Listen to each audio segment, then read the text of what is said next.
Hello everyone, my name's Maddie and this is a video about cross stitch.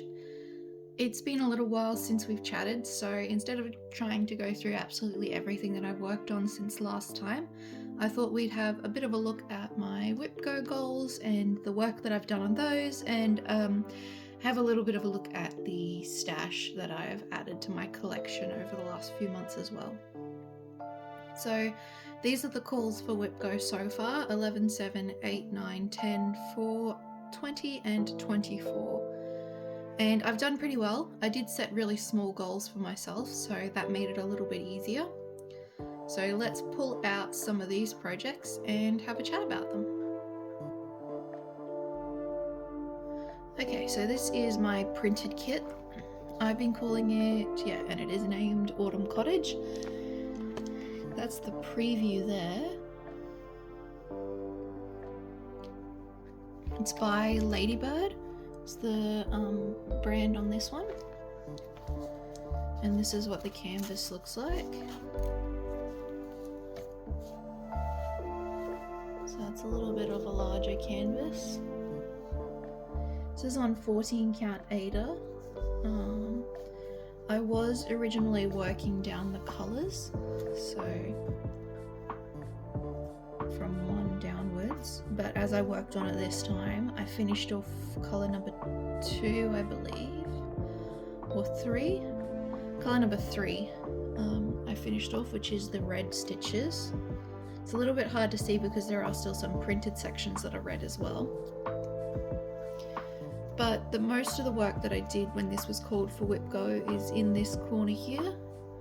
So we've got some little pink flowers and white flowers, some grass, the leg of this chair that's coming in here, some bits and bobs there. So on the back you can see it's actually a fair bit of stitching in there. This is quite an easy one to work on when I'm out and about. So obviously I don't have to reference the chart very much, if at all. It's only if I'm a little bit confused by the symbols that I'll reference the chart just to make sure, but other than that, it's pretty quick and easy. The floss that's with it, I believe, is just a cotton floss. It's fairly standard, it's pretty nice to work with. It does tend to get a little fluffy by the end of the thread, but I don't mind that at all. The 14 count's pretty good. I'm pretty happy that this one's not a larger count, otherwise the canvas would be really hard to manage. What I do when I work on it is I roll it up like this, and then, because I work in hand up and down, so I'll stitch up and down in hand there and hold the rolled up canvas in here. That's that one. I believe it was only called once so far. Yeah, only called once, 6 hours of work. So I'm not being super strict with counting my hours of work on this one. I'm just trying to make the Whip Go fun and easy for myself. Let's have a look at the next one that's listed. Okay, this is the next one. It's actually been called a few times. So it's been called for a 6-hour slot in tile 20 and a 3-day slot in tile 7. So it's gotten a little bit of work, this one. I've been calling it Flowers. It's a secondhand Riolis kit, and I believe this one's actually remnants from the original stitches because there's not that much floss in here left over, right? So that's like one of the floss cards. And so I'd say that's remnants, right? Because I think it was originally supposed to be stitched on a larger count. And that's not a whole heap of floss, so don't know. And do I have it in here? I wrote myself, on the back of here, I made myself a little key because you're supposed to do full cross and half cross with 2 strands and 1 strand. And I'm working on a smaller count on this one, so you can see that's the original key there. And like 2 strands, 1 strand, etc. So I made myself a key with just 1 strand because I'm working this on 22 count hardanger. It goes that way. So I'm just using one thread, full cross or half cross.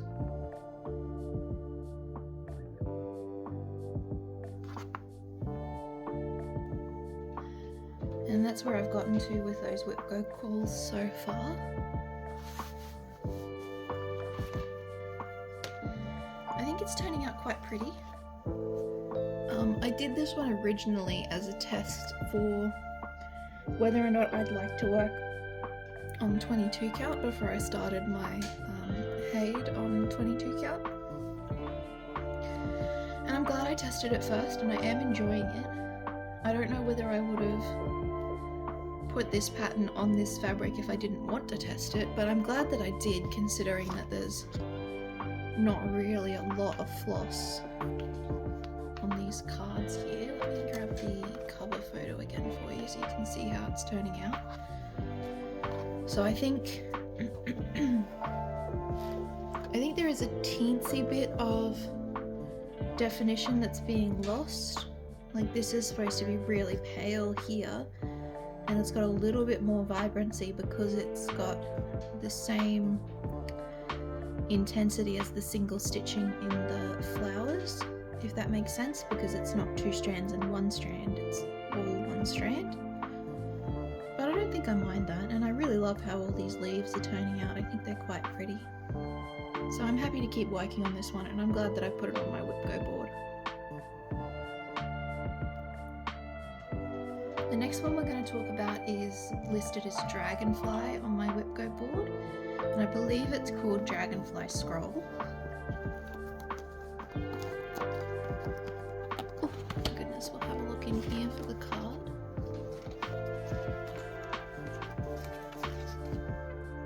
Oh, that's an old one from a different project. I wonder how that ended up in here. Oh, and that's my math to figure out whether it's going to fit on my 20 count piece of Aida that I have. Let's see if there's another card in here.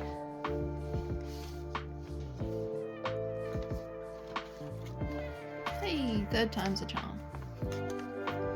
So this is Dragonfly Scroll by Dimensions of the Gold Collection, kit number 35131, and it had threads with it, but it didn't have any Aida, so I substituted in some 20 count to use for it. And it is 2/1, so it is a little bit tight, but it's going very well. So there is a teensy bit of work up here to the top of the scroll frame, but it's not super interesting. Most of the work that I did for the whip go calls on this one so far was in this bottom quadrant here. I was trying to get this page done, and I think I pretty much finished it, honestly. I'm going to leave a little bit to connect to the next pages, and I started on the gold work here, which I have been couching down, and I'm still undecided on that. I really don't want it to float around, right? But I'm wondering if the couching is pulling the lines and so they're not quite straight. I feel like they'd get warped anyway. So yeah, bit of a conundrum there, but and it's got a little bit of blending filament in the wings that you might just be able to see catching the light. It's notoriously hard to get on camera, hey? There's the outer piece there, bamboo, and then the start of those dragonflies. It's very exciting to start them. I'm really enjoying this project. It is one of my older ones, and it's another one that I picked up secondhand. So I got quite lucky a couple of years ago. The op shop that I went to regularly, I picked up some pretty cute projects there that had been donated, and this was one of them. I'm excited to keep working on it because there is some 3D aspects that we'll be doing a little bit later. So these tassels are actually like proper tassels made out of floss that I'll be able to create and add. So I think it's going to be very pretty. And this one has been called for April as well. I haven't started working on it yet, but in here we can see number 10 it was called for, Dragonfly. And I've got to work on that one for 3 days. So that'll be up next. I'm working on Anzac at the moment. That's the Long Dog Sampler Anzac pattern. And then I'll be working on Dragonfly next.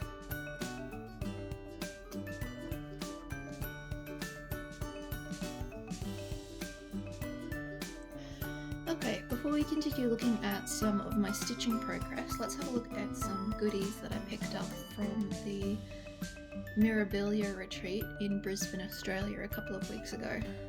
I was lucky enough to attend that. And there are some other things in here that I've purchased outside of that retreat. I thought it'd be fun to have a look through them. So these Cryonics I actually picked up from my local, it's a patchwork store, but they do have a bit of needlework as well.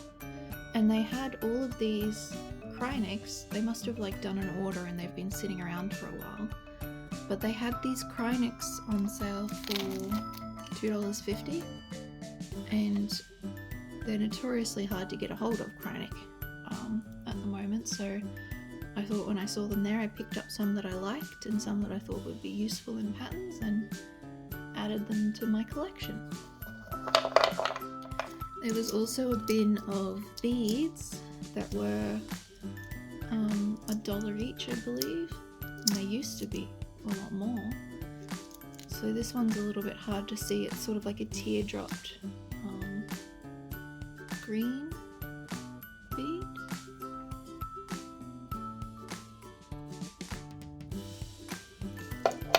And this one's a really pretty iridescent sort of pink, really long bead. And these ones were some Mill Hills they had at normal prices, but I thought when I saw them I should pick them up. This was part of a lovely gift from one of my table mates at the retreat. Really cute, like, scrap fabric stash. All different counts. There's a lot of beiges and whites in there. Some fun ones are the pink one and this starry one on the front here. This was part of the gifts from the retreat itself. Some ornamental pins. And look how generous, honestly, one of my table mates was. So I've got some, I think these are Silks for You. Yeah, samples. How cute. These are going to be beautiful for some smalls. I'm thinking like Long Dog Sampler has their really tiny patterns, or even Modern Folk Embroidery. I think they would be beautiful for something like that. And another swatch of a Silks for You. This one's a rainbow one. Again, I think it would be super cute for like some of those tiny samplers in the like Modern Folk or Long Dog sort of style, monochromatic. And there is, it's one of my beading needles, it's just not part of it. Anyway, I've been tucking things in here over the last couple of days. Some floss drops that match the raccoon theme from that table mate. She really went above and beyond. It's honestly crazy. I can't remember whether this was part of the like gifts from the retreat or from another table mate, but a cute little mini, you know,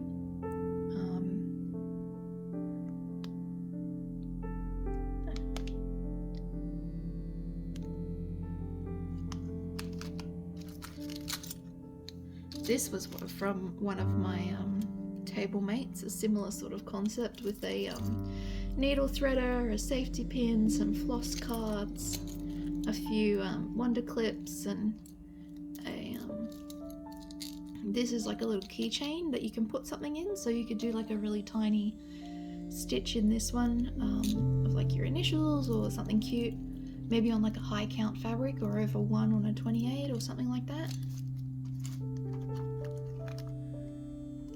These are really cute too. I think these were handed out by somebody else at the retreat, some floss cards. Super cute.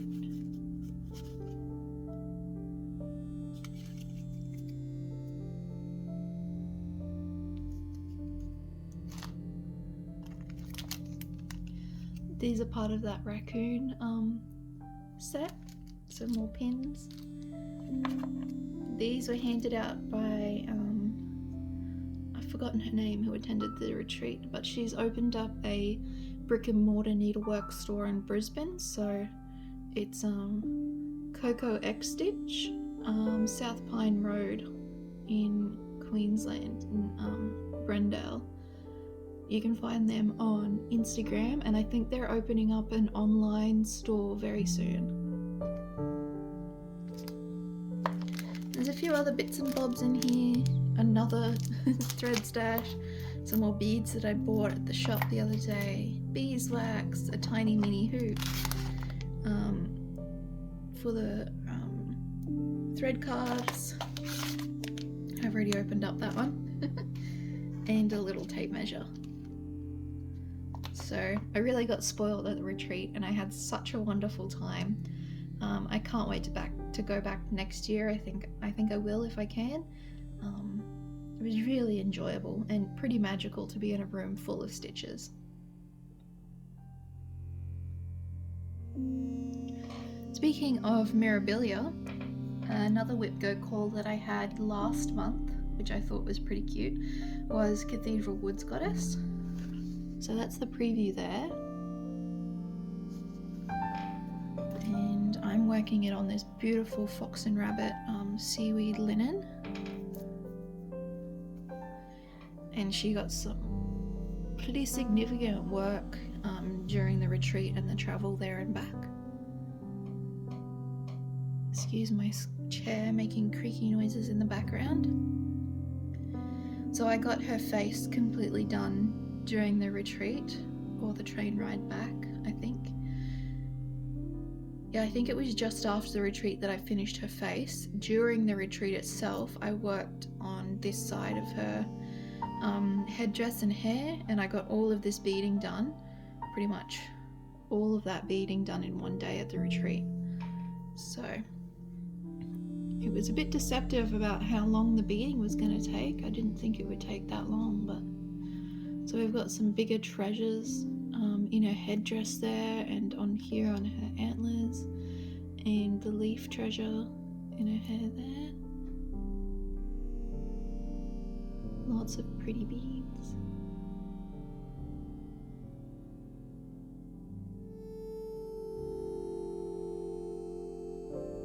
I'm really happy with how her face turned out. I'm really enjoying working on this project. So I'm going to finish the other side of her face and headdress next, and then work downwards towards her skirt. So there's a lot of beadwork on this side as well, and a fair bit, as you can see, on the sides, and these holes are for beads as well. So, and then when we get down to her skirt area, it's going to be more stitch heavy. But I have heard that she's one of the smaller mirrors, so there are larger patterns.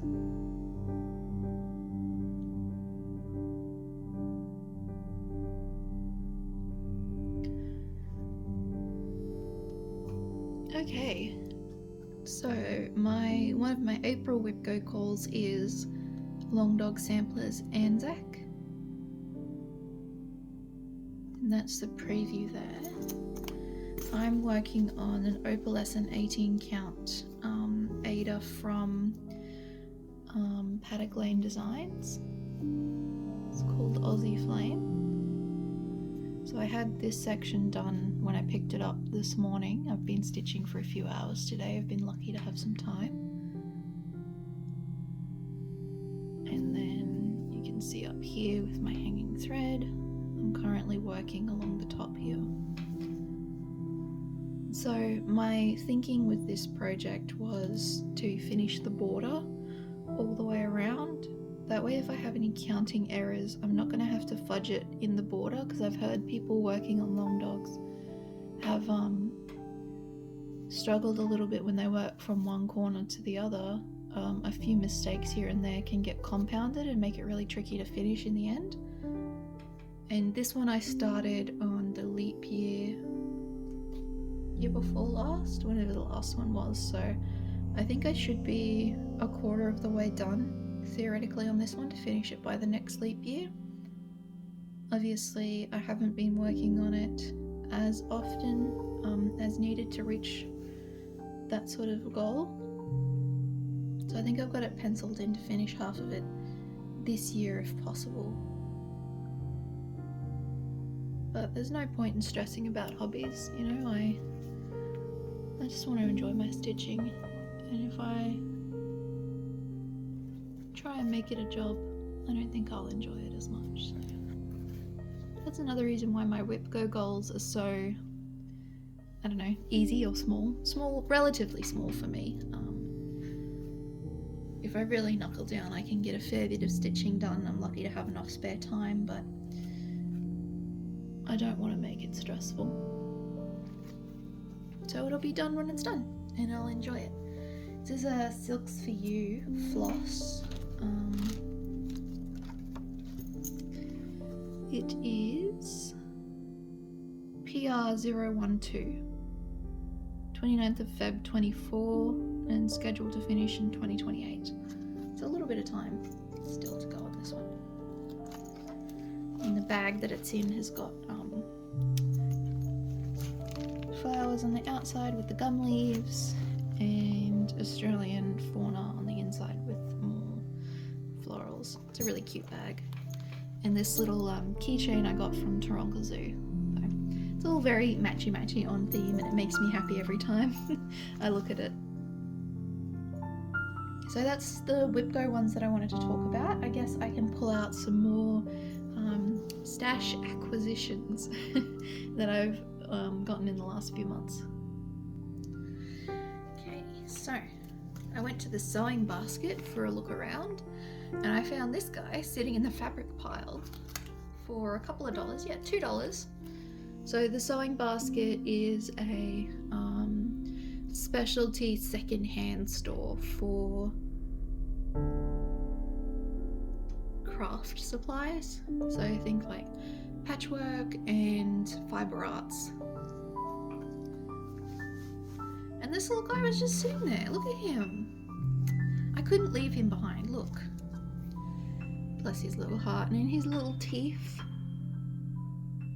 I love him so much. And I think he'll make a great like project bag back, or maybe even like a mini wall hanging. You know, like flag style, where they've got like the triangle at the bottom. He needs a wash and a press, but he could not be left behind. A finished project. Yep, so he came home with me, and he'll be turned into something beautiful eventually. This is a eBay purchase, so I love looking at secondhand eBay items. St. George and the Dragon. And this isn't like a full cover photo either. You can see in the mini bit there's more to the pattern. The Vermilion Stitchery is the company.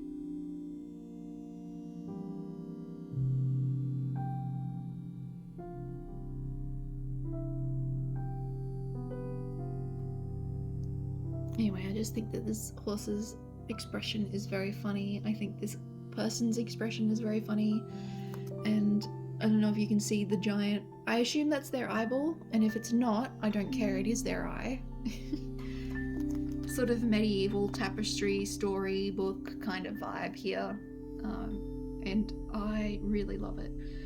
It's like the same kind of feeling that I get when I look at like Teresa Wentzler dragons as well, and that kind of style. So there's a fair few colours in there. It's a DMC, it's charted in, and there are some beads in there as well. They have a website. I wonder if that's still active. I never know when I purchase things because I don't look into them a whole lot. I just find something that I like and I go for it. It doesn't look like there's any blends from what I can see. They look like they're all just solid colours, so that's a little bit easier. A Can't wait to pull this out and have a closer look and then start matching it with its floss and fabric and all that good stuff.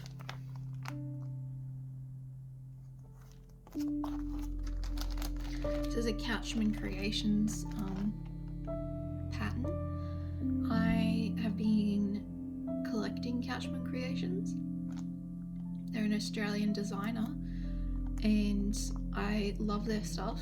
I think it's super cute and I've been collecting it. I think Sonia's Needle and Thread is an online store that you can purchase some of the current patterns at, if I'm not mistaken. And this one I found on eBay and it's a kit.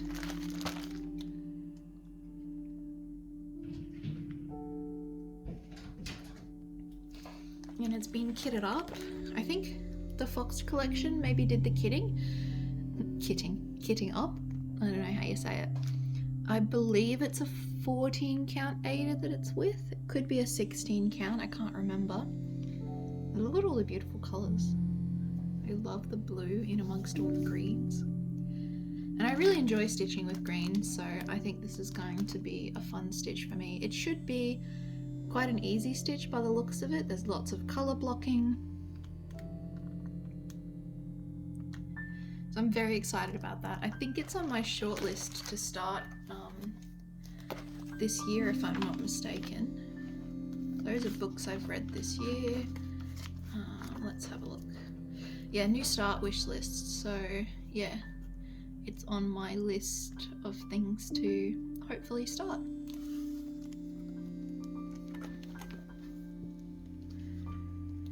This is very exciting.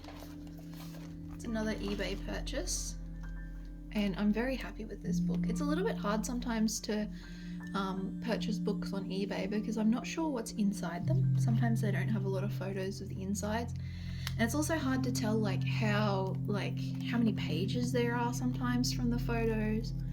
I guess I could take a better look at the description. I shouldn't be too hard on the sellers because if I'm not looking at the description, then that's not their fault.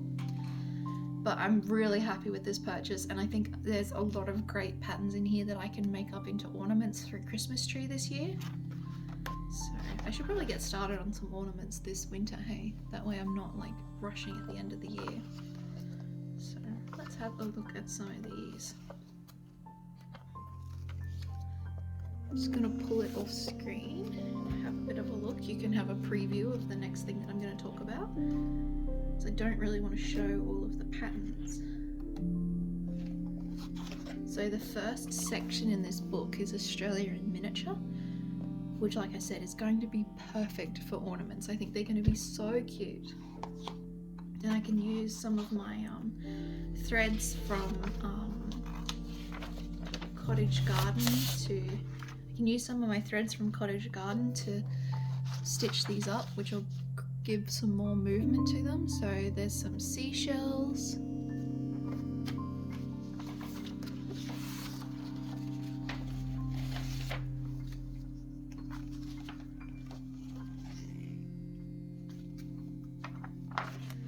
Some beautiful plants, flowers.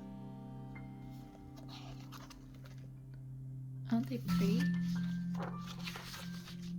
Some butterflies. These are all really small too. I think they're 40 by 40 in the butterflies, which is super cute. Little tiny stitching. And some mushrooms. I love mushrooms, oh my goodness. How cute is that? And how nice would that look in a variegated floss? I think it's going to be beautiful. And this one, it's like pastel colors in these. And they tell you what species they are as well.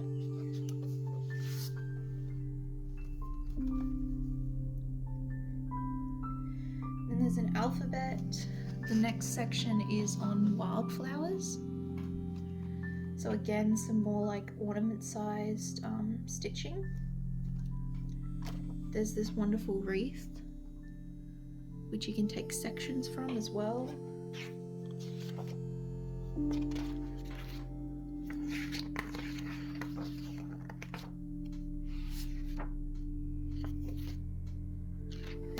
is all of the individual flowers put together. I love this. Eucalyptus globulus.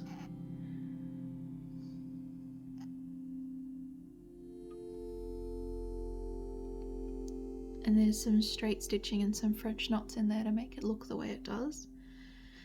89 by 111, so it's still an ornament size. And I love their use of colour from this designer as well. I think it's, I don't know how to describe it or how it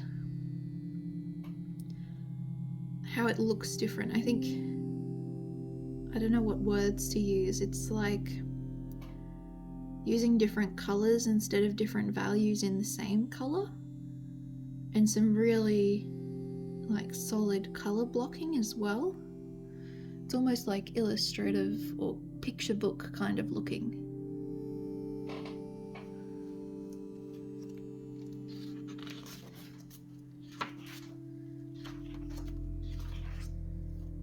And then there's beasts and birds. Now some of these do look a little bit funny. They look a little bit awkward in this this designer's style, but I think that's part of the charm. The birds look beautiful. I was just making fun of some of the animals, but look at those. These are from the front cover, the red-collared lorikeets. And you can see more of that like color blocking style that I'm talking about. These are stunning. How big are they? 159 by 118, so a little bit bigger there. But I still think they're beautiful, and I'm sure I could make that into like a small pillow or wall hanging, or if I did it on a small count, it could be an ornament. An eastern spinebill. See, the birds are gorgeous.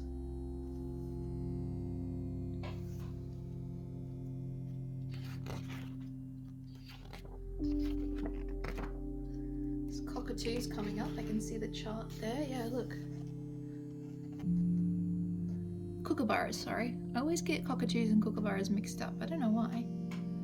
But yeah, look, just like the solid colors, and they're like almost contrasting colors as well. Like the colors in these kookaburras really gives off like a strong sunlight feel. Like I can almost feel like the hot weather that you get in the middle of summer. I don't know, something about it I just find really charming. And then a flock of wrens. So these are all different fairy wrens, and you could pick out all of these individually, and I could make all of these different ornaments, and they could all hang together on a tree. Could you imagine that? Instead of doing the grass, do all these individually and then hang them from a tree. What a cute Christmas tree idea. Fairy Christmas. Instead of fairy lights, we'll have fairy wrens.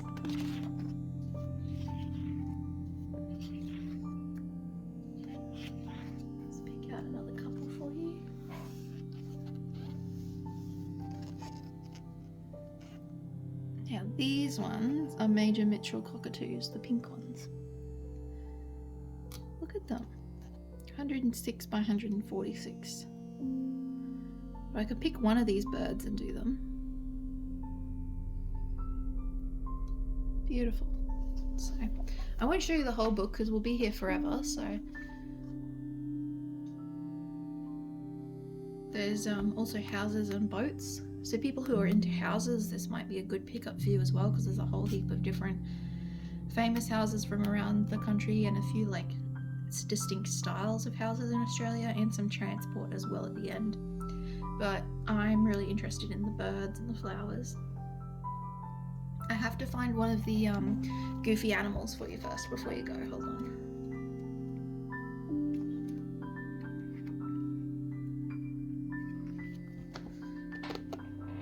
Look at them. This is what I was talking about. They've got so much character and personality. Aren't they funny? I love them. The wombat is my favorite. I gotta show you the wombat. Look at him. These tiny eyes. Anyway, love this book. I'm gonna be stitching a lot out of it. Alright, and some digital purchases. So Needle Lot Designs had a sale, and I had a few things on my wish list, so I picked them up. So Capybara Tea Time, which you've been looking at in the background while I've been talking. And the tiger is the other one that I got. Art Nouveau tiger. I love the blue stripes. I don't know, it's just, I really like this pattern. So yeah, those are some digital purchases. So I think that's enough chatting for today. I'm going to get back to my cross stitching and other weekend chores that I have that I need to do, and I will hopefully be back soon to talk to you more.